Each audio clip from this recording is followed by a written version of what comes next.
Okay, in one of my earlier videos I talked about drilling a couple of holes in the hinge before you take the bolts loose so that you could use either a drill bit, or in my case I'm using some clecos to relocate the door hinge so you don't have to do a bunch of adjusting, because it's an oversized hole through the hinge, and to locate it so you have some adjustment to move it around to get it the seams and everything correct. But if you don't want to fool around with it, if you already had it adjusted where you want it, just drill a couple of holes, and it helps to relocate it before you put the bolts back in.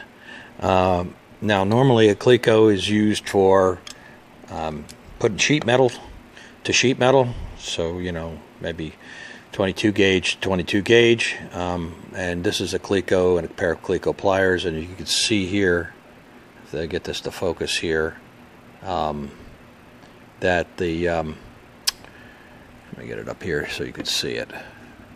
You could see there's a tapered piece in the center of this cleco, and as I push on the pliers here, you could see how it goes to a smaller radius, or diameter I should say, and as you release it, as the spring pulls it back, it gets wider. So if you have an 1/8 of an inch hole, this goes through the 1/8 of an inch hole, and as it draws back, it pulls the two pieces of sheet metal together and temporarily holds it in place. But what I've had to do here, sorry about that, what I have to do here is I've got these are larger clecos, and they make them in various sizes for different jobs.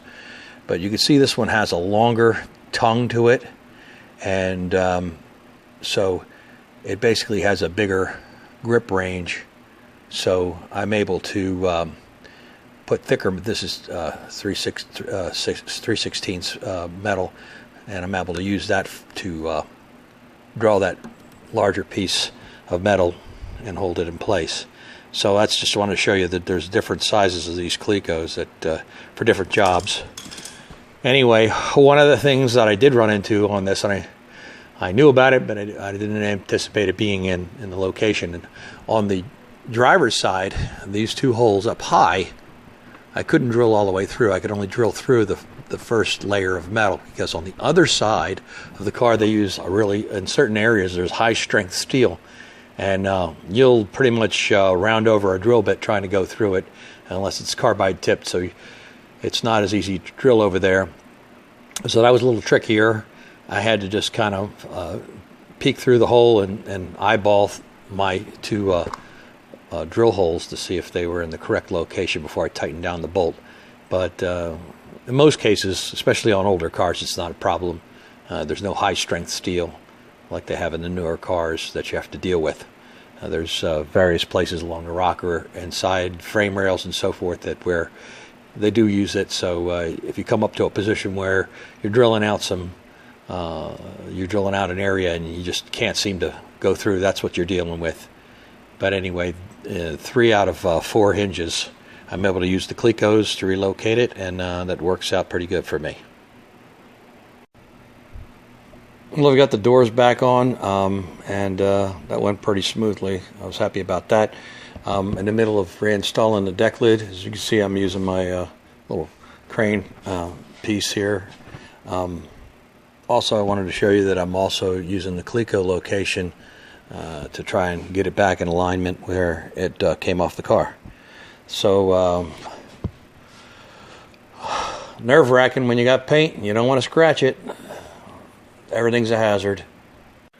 Okay, so it doesn't look like again like much, but that's about a week's worth of work on all these different parts: the roll pan, the rear bumper, the front grille section, the 2 front fenders, and the wing, and everything had to be bondoed, bodywork, sanded, primed, sanded, reprimed, taken down to everything here is taken down to 400, so it's pretty much, except for the outsides of the fenders and such, which I want to do that all together with the body once it's all reassembled. But right now what I'm getting ready to do is I'm getting ready to paint these perimeters that will be hidden once it's reassembled.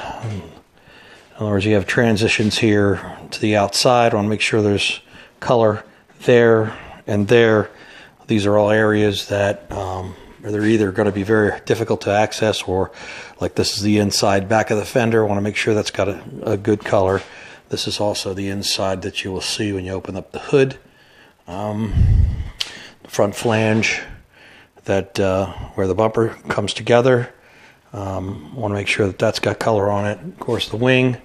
It took me a little while to figure out how to do this all in one go, but I just ran some bolts through the bottom of the wing, suspended on this board, and I was able to get the whole thing primed and sanded. Also, the back flange of the rear side of the bumper, where it attaches to the fenders, and the inside edge of the front of the hood. Then, of course, a bunch of paper and taping to try and keep the overspray off the areas that I don't have to sand again.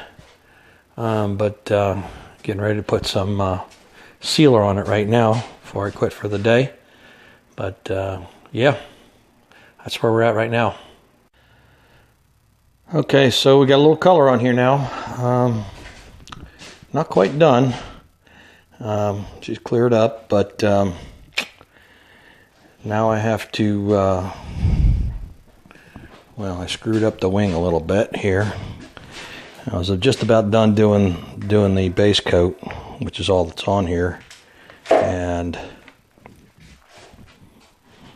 should come along right here. You can barely see it, but I whacked it with the gun, and you just can't. This is not a solid color, so you just can't fill that back in. So I'm gonna have to sand this back down on the top side at least, and put some sealer back on it and do it again. Otherwise, it won't match the rest of the car. If I try to put another coat on, it'll be a little bit darker. So I'm limited to two coats of this base. Everything else looks pretty good underneath the wing, but yep, you'll have that on a job this size. But anyway, got all the perimeters done. I still have to take this paper out, and then I have to prime and paint the inside of the fender. Nothing spectacular, just to coat it so that it's weatherized. Anyway, for both of those, and then I'll be finally able to put these parts back onto the car. Sneaking up on it. Well, that's everything back sprayed now. A bunch of seam sealer, and time to put the rear bumper on, and I have to finish paint black on the inside here, so there's a little more work to be done there. So once again, that's the back of the roll pan, and that's the inside of the fenders now, all coated and ready to go.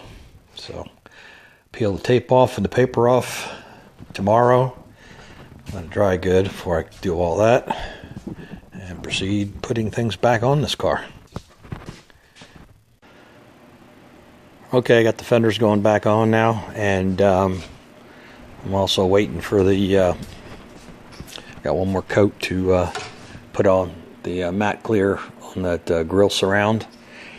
And I am starting to deal with taping out around the windshield again. I didn't like when I taped it out for all the work that I had been doing, and just couldn't seem to get this little rubber bead out of my way. I know a lot of guys will put tape behind it and then they'll draw it forward. Well, I don't want to leave it in that position. I don't want to deform it, so just kind of worked around it. But now that I'm getting ready to do the final paint, what I've decided to do, at least to try, is I've got a piece of just this aluminum flashing that I cut in strips, and then I bent like a 1/4 of an inch lip on it. And then I took my, my shrinker stretcher to shape it to the edge of the windshield. Now, if you're trying to do this, you don't have to have that. You could just cut it in small sections and go along here and do what I'm doing. But basically what's happening here is I've taken this edge here and got it stuck behind the rubber, and then I'm pulling it towards the inside, and then taping it down, and that's drawing the rubber back so that I can get down inside this groove and clean this all up before I put my final paint on. That way when the rubber goes back, the paint will be down in behind it. But yeah, I've been puzzling over this ever since I had the front glass replaced. I was like, you know, I should probably just leave that out until I'm done painting, but I didn't. And I have to deal with the back glass anyway, which is also still installed. So we're going to see how this works out for me. Like I said, a lot of guys will just take some tape, run it behind there, but what was happening when I was doing it, seemed to be, I couldn't get it really clean. It was kind of greasy on the back side, and I would clean it with alcohol and then put the tape in there and then try to draw it over, and it was just a mess. So this gives me a little bit more control. And like I said, you don't have to have a shrink or stretcher to do this. You just take this and cut this in little 3 or 4 inch sections, put it behind, push it, tape it, and then go on the way, and then tape over the whole thing. Anyway, I just thought I'd show you that, my little experiment, see how that works out. Anyway, that worked out pretty good. I ended up cutting this top to little 6-inch pieces and back bending the angle a little bit more than 90. I was having a hard time feeding in the longer lengths, and so I just gave up, and worked out fine anyway. Just taped everything together. I did the same thing over on this side over here. Used smaller pieces. It was easier to feed them in, and still had a shrink and stretch a little piece for this little corner here, but gave me a nice little alleyway where I can make sure that the paint gets down on the inside there. So moving on to the next step. Lots of taping. All right, got the last of the front end on, and it's all bolted down, hopefully for the last time. It's time to start dragging this thing back into the room. I've got to do a little work on the room first, get it cleaned up a little bit better than what I've been doing in between these various stages.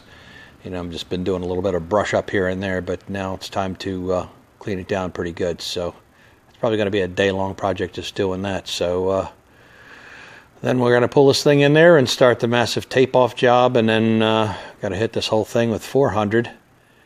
And hopefully get some color on this thing pretty soon. Anyway, that's where I'm at right now. All right, well, I was hoping to get started on at least getting this thing sanded, final 400, and maybe getting the paint work started. But it's middle of the day Friday, and basically I still have a little bit more taping off to do around the back of the car.